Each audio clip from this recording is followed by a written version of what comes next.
I'm a third-year English major, and this is actually the result of something that I started my first semester here at Hollins, and it encompasses collage, which is the piecing together of multiple vignettes, and also absurdism. A sinister presence entered the little shop. Steam rose in flirtatious wafts of flavor from cups ranging in size. There were miniature espresso cups, round little cappuccino cups, bold, brazen mugs filled to the brim with robust coffee, medium-sized cups daintily sugared, creamed, and stirred, little spoons set on the saucer with an imperfect smudge of coffee on the edge. People talked in clustered circles, read books secretively in their own mocha-hazed worlds. The new machines behind the counter whirred, shiny and bright. They fluffed foam, heated brew, and mixed the syrupy concoctions written in frilly lettering on the board outside the shop. Some included vanilla extract, cinnamon, or even a hint of chocolate if you were particularly daring. People bustled as they poured and mixed, drank, and talked. Not Churchill. Churchill was a quiet, observant man. He kept to himself unless he was drunk, but made a point of knowing about everything that was around him. His only distractions in life were a persistent wife and a doctor who loved to nag, and was quite good at it too. He cupped his coffee close to his chest, sipping slowly and keeping his eyes on the sparse crowd that filled the room. A man roared with laughter, startling the gaggle of decrepit book club members adjacent to him as an order was called from the front.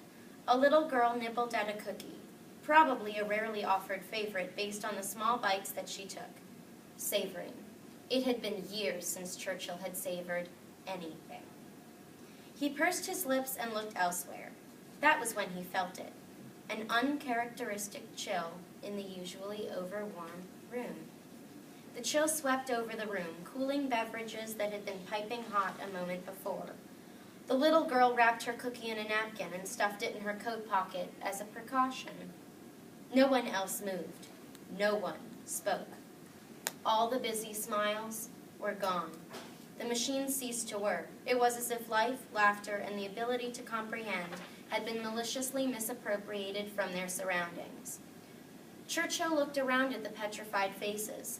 They were hesitant, almost curious, and each person leaned toward their belongings as if they would grab them and leap for the door at any moment. He took a sip of his coffee, now bitter and oily from the lack of heat. He wondered who would be the first to try to escape. Dread was seeping into their bones. Fear dilated their pupils. He could smell the sweat. He could taste the anticipation.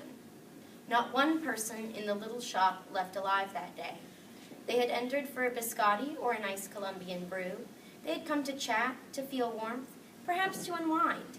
No matter what the reason for their entrance to the coffee shop, not a single one would have the luxury of leaving. Police were baffled. Coroners confused. There were 23 dead, the papers cried. They were all slumped in their seats, dead where they fell. It was a mystery, a tragedy. Families wept. Churchill took a sip of his coffee. So that is how I open the piece. It's fully 11 pages.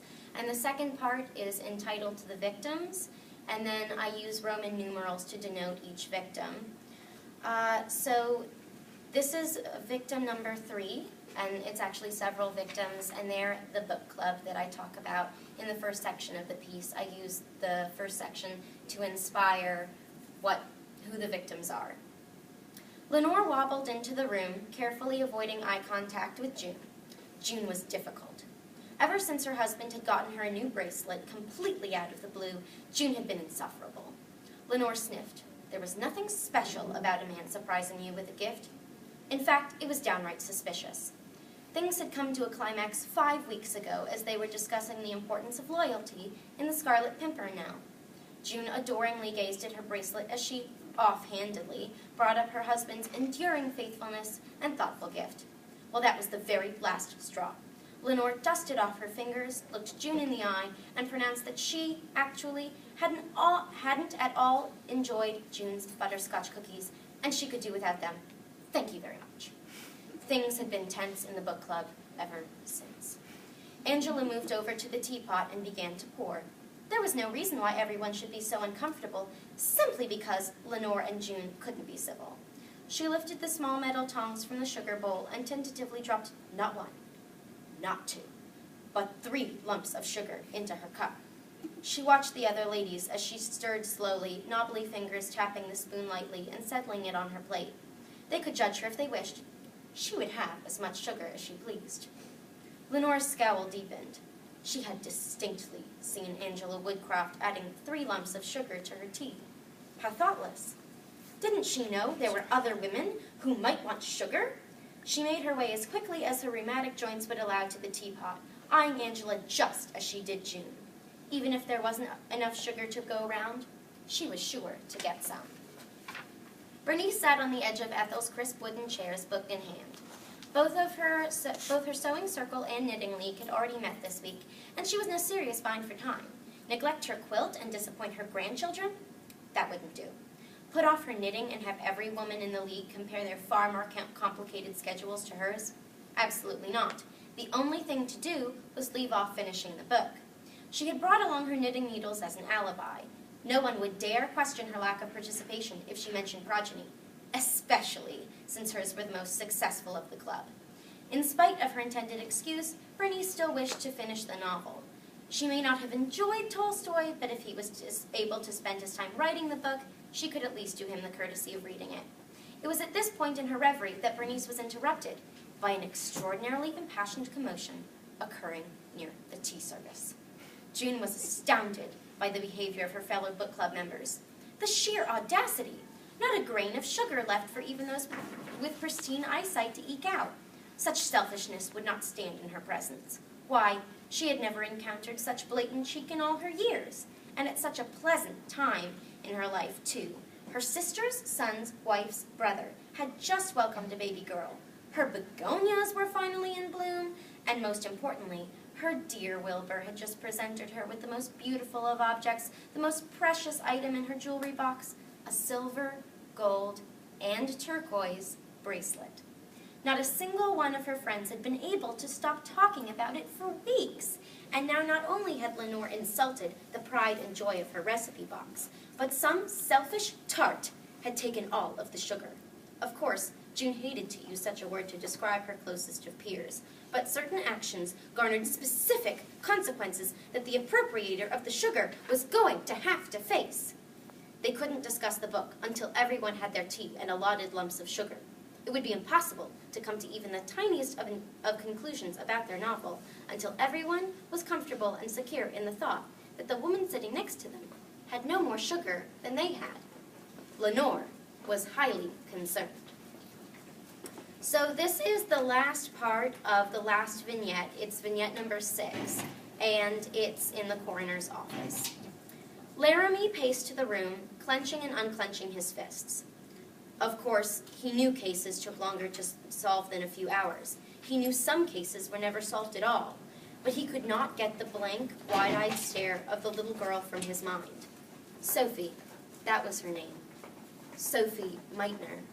He had to solve it for her. The coroner, Malika Herman, stepped into the room, file in hand.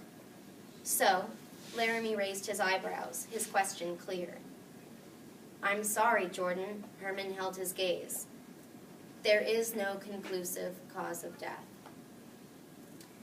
So studies are important because a work is not complete if the characters are flat.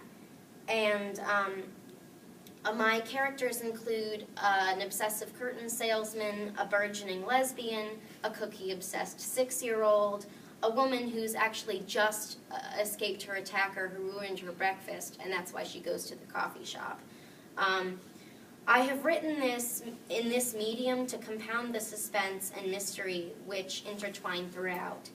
And it was actually just really fun to write. I used this piece to sort of find myself as a writer, and the absurdist elements and strange quirks in it now appear in most of my writing. So I owe that discovery and the development of my writing to this particular piece. Thank you all so much.